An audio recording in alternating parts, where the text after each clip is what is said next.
Proteína na dieta e longevidade. Olá, sou a doutora Ana Eduarda, sou especialista em longevidade saudável, atuo com medicina do estilo de vida e hoje transformo a vida de centenas de pacientes, além de transformar a prática clínica de centenas de profissionais que querem de verdade transformar o estilo de vida e longevidade dos seus pacientes. Se é do teu interesse entender mais de forma prática e aplicável sobre essa ciência da longevidade, sobre como implementar a medicina do estilo de vida na tua vida ou para gerar transformação em quem você atende, já segue o canal, ativa o sininho que toda semana tem vídeo novo. E hoje a gente vai falar de ingesta de proteína, algo inclusive que tá super hypado, né? As pessoas inclusive estão ficando viciadas em proteína. Se você for observar ali na prateleira do mercado, você vai ver vários produtos, às vezes ultraprocessados, zero saudáveis, mas contém proteína. Muito porque o marketing já entendeu com a indústria wellness, a indústria do bem-estar, que proteína é super importante para a construção muscular. Mas para a gente não entrar no hype e a gente entender exatamente como isso impacta na nossa saúde, hoje eu quero falar sobre o que é proteína, o tipo de proteína, a quantidade que a gente tem que ingerir a depender de cada pessoa, horários, qualidade, enfim, para que vocês tenham clareza. Porque quando a gente fala de proteína, a gente fala de um macronutriente estrela, que está muito relacionado com a construção muscular. E a gente sabe que músculo é um dos órgãos mais importantes da longevidade. E eu costumo trabalhar com 3 pilares para a construção muscular, não só a proteína, porque às vezes a pessoa ingere a quantidade adequada e os outros 2 pilares estão deixados de lado, ela não vai construir e manter boa massa muscular. Então, quais são esses 3 pilares, o tripé da boa construção muscular? Primeiro, ingesta proteica adequada, que é o que a gente vai aprofundar nesse vídeo hoje. Segundo, sono de boa qualidade. E terceiro, treino de fortalecimento muscular. Nada adianta eu bater a minha meta proteica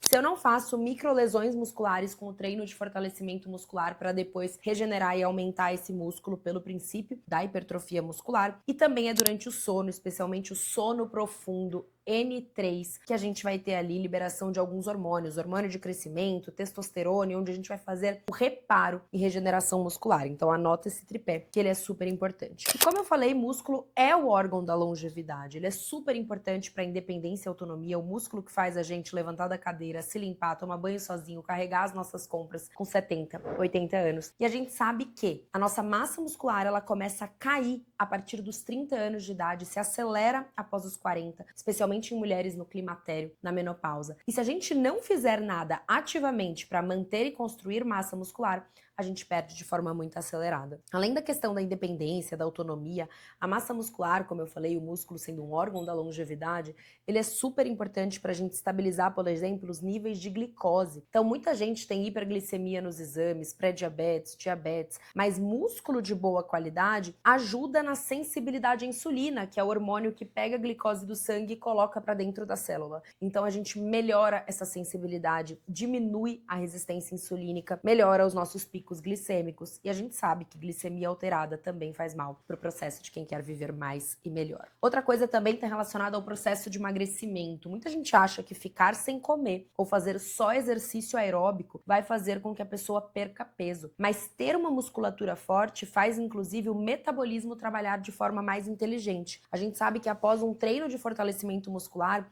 o indivíduo ele pode ficar ali queimando até 72 horas, mesmo que ele não esteja treinando, mas ele pode estar queimando calorias. E indivíduos com mais massa muscular, eles terão um metabolismo mais acelerado. Então, uma das máximas da longevidade é: seu metabolismo não está mais lento porque você está envelhecendo, está mais lento porque você está perdendo músculo. Então, entendemos aí essa importância da musculatura. Vamos falar agora, então, sobre os tipos de proteína. A gente pode ter proteínas de origem animal e proteínas de origem vegetal. Quais são exemplos dentro de proteínas animais? Frango, peixe, ovo, leite, outros laticínios em geral. E de origem vegetal, a gente tem aqui leguminosas, então feijão, lentilha, grão de bico, tofu, tempê, quinoa, aveia, castanhas, amendoim. Olha o tanto de coisa que a gente nem imaginava, mas que tem proteína. E qual que é a importância? Existem muitos guidelines, inclusive na medicina do estilo de vida, que incentivam a dieta Whole Food Plant-Based, de alimentos integrais baseados em plantas, onde a principal quantidade de proteína é a de origem vegetal. Inclusive, quando a gente pega protocolos intensivos de mudança do estilo de vida para reverter doenças, grandes desses protocolos para reverter lesões cardíacas, por exemplo, são com proteínas de origem vegetal. Muitos protocolos dentro da medicina do estilo de vida. Então, a gente precisa entender que existem essas duas fontes. E quando a gente fala ainda das proteínas, a gente fala de proteínas de alto valor biológico e baixo valor biológico. O que são proteínas de alto valor biológico? Elas têm todos os aminoácidos essenciais. Aminoácidos essenciais são aqueles que a gente consegue pela alimentação, ou seja, o corpo não produz. Então ela tem uma grande quantidade ali de todos os aminoácidos essenciais em quantidades adequadas. E qual é a questão? Geralmente, proteínas animais são as proteínas de alto valor biológico e dentro das vegetais a gente tem como exemplo aqui o tofu, proteína de soja, também com alto valor biológico. Quando a gente fala de proteínas de baixo valor biológico, ela tem quantidade insuficiente desses aminoácidos essenciais, que a gente consegue pela alimentação. E aí o corpo ele não consegue utilizar elas tão bem sozinho para construir só o tecido muscular. É só um disclaimer aqui, isso não significa que a proteína animal é melhor que a proteína vegetal. De novo, depende do objetivo. Se eu estou querendo, inclusive em programas, como eu falei, de reverter doenças cardíacas, muitos programas utilizam a proteína vegetal. E aí, já que a gente falou dos tipos, de valor biológico, agora eu quero trazer um pouquinho sobre quantidade. E a quantidade, ela não é igual para todo mundo. Então, quando a gente pensa num idoso saudável, pensando aí num processo de longevidade, um idoso que não tem nenhum processo de adoecimento, que é simplesmente para ele manter a massa magra, a gente não precisa de um excesso de proteína. A gente trabalha com 1 a 1,2 grama por quilo dia. Ou seja, se a gente pega um idoso de 60 quilos, peso médio, a gente vai ter 60 gramas de proteína ao longo desse dia, dividido ao longo do dia. Então não precisa ser uma baita ingesta de proteína só para manter a massa muscular ali, por exemplo, num idoso saudável. Agora, se a gente está falando de indivíduos com doença aguda ou doença crônica agudizada, por exemplo, um idoso que está internado com insuficiência cardíaca descompensada, que está ali com algum processo que ele está precisando de energia, que ele está catabolizando, que ele está perdendo músculo, eu preciso de uma quantidade de proteína maior para ele se recuperar dessa inflamação, desse evento estressor e ainda manter ali o funcionamento do corpo dele. Então a gente trabalha com quantidades maiores de ingesta de proteína dia, 1,2 a 1,5 gramas por quilo dia. Então idosos que estão com sarcopenia, com doenças, que estão internados por uma pneumonia, a gente vai levar a valores maiores de ingesta proteica, por exemplo, podendo chegar até 2 gramas quilo dia. E quando a gente fala em doente renal crônico, a gente tem algumas situações específicas. Quando a gente traz mulheres na menopausa, que são mulheres que frequentemente vão perdendo a massa muscular, lembra? Depois dos 40 anos, com a queda do estrogênio, isso se potencializa, essa perda de massa muscular. A gente trabalha aí com valor de 1,2, que é próximo a um adulto, idoso, saudável, a 1,6 grama por quilo dia.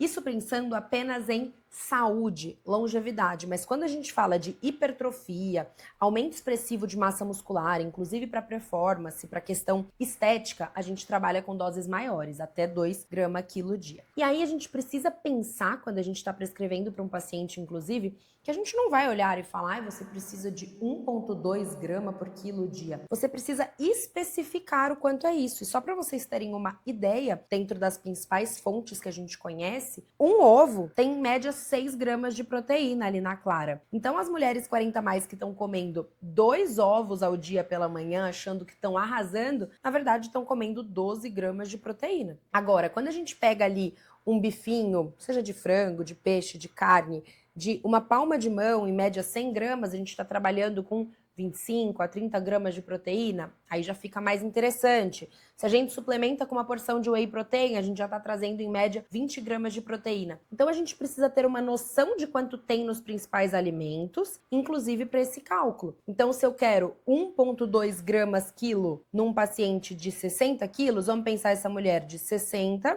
vezes 1,2, a gente está falando aqui de 72 gramas de proteína dia. Então se ela come uma porção de proteína, por exemplo, frango, no almoço e uma no jantar, ela já tem 60 gramas. Mais ali os 12 dos 2 ovos, mais um pouquinho a mais se eu quero dar mais proteína com whey, iogurte, a gente já consegue ter uma ingesta mais adequada. Lembrando que, de novo, existem casos específicos, existem doses maiores de acordo com o objetivo do paciente, que a gente sempre vai avaliar. E aí, que horário que a gente come proteína? Será que eu tenho que tomar o meu shake proteico? Ou então, eu entendi que eu tenho que bater 72 gramas de proteína. Eu vou comer tudo no almoço, que é a hora que eu tenho mais fome? Não, em geral, a gente divide essa dose ao longo do dia. Então, você não tem um horário específico em relação ao treino. Pra gente ter esse processo de construção e manutenção de massa muscular em relação à ingesta proteica, o que a gente precisa bater é a meta diária e não necessariamente horário X, Y, Z. Mas o que a gente precisa muitas vezes é fracionar e não comer